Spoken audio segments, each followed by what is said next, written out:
Second item, Ukraine. As the Secretary said at the NATO ministerial meeting in Antalya, Turkey, earlier this week, this is a critical moment for action by Russia and the separatists to live up to the Minsk agreements.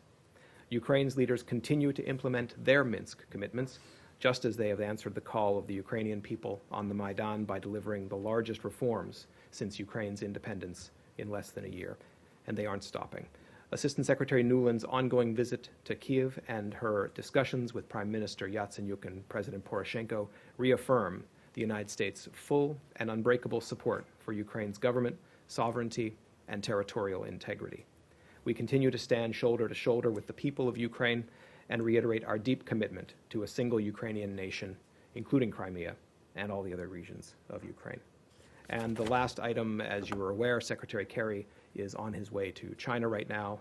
He's in the air, but just kicking off a trip to China. Yes, Pam. I had two questions on different issues. The first one was Ukraine. Yes. In your opening statement, you mentioned what you called a critical moment. Considering that there are ongoing concerns about Russia's engagement in Ukraine, has there been any movement in the U.S. position to consider selling defensive lethal weapons to Ukraine? And if not, is there a point in which the U.S. would consider such sales? Well, our focus from the outset of the crisis has been on supporting Ukraine and on pursuing a diplomatic solution that respects Ukraine's sovereignty and territorial integrity. We constantly assess our policies on Ukraine to ensure that they are calibrated to achieve our objectives. I'm not going to go into the details of internal policy discussions, but we continue to assess how best to assess Ukraine. I don't have an announcement to make now, but we continue to assess that. So are you saying the door is possibly open, or? I just say, we continue to assess that we are constantly looking at our policies on Ukraine, but I don't have an announcement to make. And my other question was on Cuba, and this is in reference to the talks. I'm sorry, any other questions on Ukraine? I would, if I could take the opportunity, I would also just want to go back to what I said at the top and just to review, what has happened this week with regard to Ukraine.